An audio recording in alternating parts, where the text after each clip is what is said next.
Over the last several months, we've seen a tremendous surge in drug sales cases.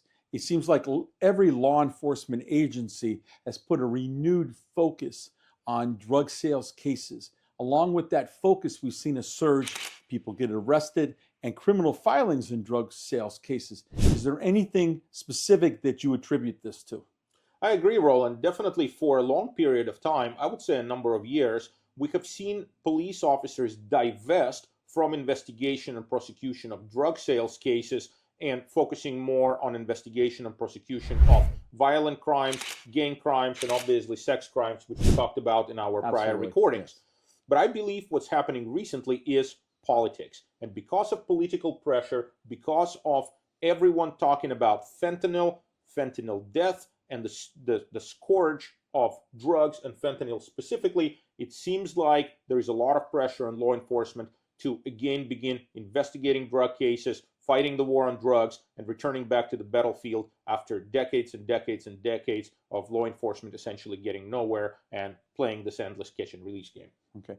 But notwithstanding politics, isn't it true that we've seen a tremendous surge in fentanyl overdoses and deaths recently? Absolutely. I think every number of years we have a new drug that comes on the market. New drug is more and more potent than the generation of drugs before. And so if you rewind back in time, you will always find this new market-breaking product that is being put out by drug manufacturers, cartels, whoever is involved in that specific operation that's trying to essentially brand and market their drug as the best and greatest way for people to get high and unfortunately to die because it's very potent.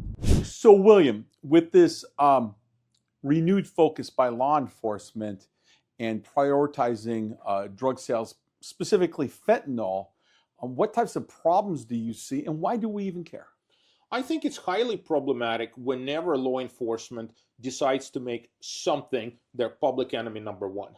Anytime you cast a wide net, you are bound to catch some people within that net who really don't belong in it. And so I think the problem is that as law enforcement begins to refocus their attention on drug prosecutions and drug investigations, you're bound to have innocent people who are potentially drug addicts who are going to be accused of being drug dealers. You're bound to have a lot more potentially unlawful searches, seizures. There's going to be a lot of harassment on the streets. There's going to be a lot more investigative contact and law enforcement contact with people who potentially meet certain physical characteristics, look a certain way, act a certain way, and I think it's problematic. I think you're going to see a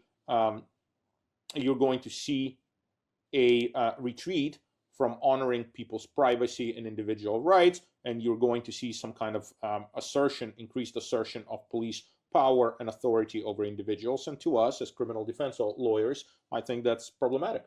So, William, what are the types of drug cases that we see on a daily basis? I think I would characterize the types of cases as three. We see cases involving sales-related activity, such as either possession of drugs for the purpose of sale or transportation of drugs for sale. We see cases involving possession of drugs. And then we see cases involving smuggling of drugs into controlled environments like county jails or prisons. William, with these three different types of drug cases that we see on a regular basis, what are the types of penalties that people are facing, and are certain types of cases more severe than others? Absolutely. I think for sure, anything that relates to sales is going to be the most serious of these three.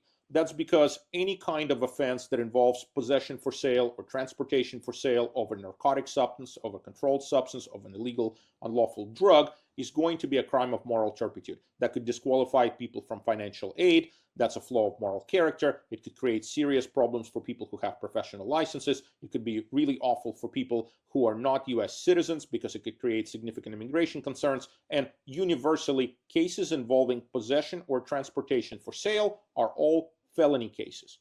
In turn, cases involving simple possession of drugs for personal use tend to be misdemeanor possession cases. Folks who have a drug problem that results in them possessing drugs typically will be eligible for drug treatment programs, and so they may be able to avoid a conviction for possession alone.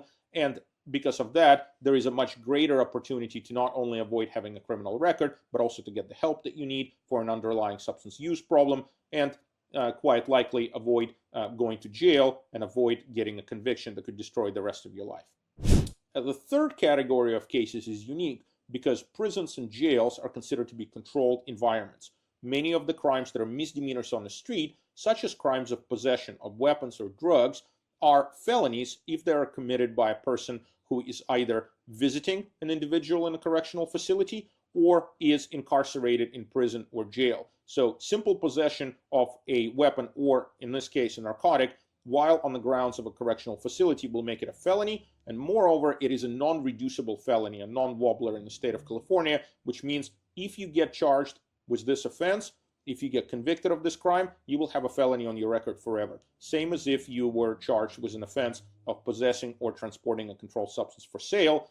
So you will be treated like a drug dealer even if you only bring a substance into a correctional facility for personal use.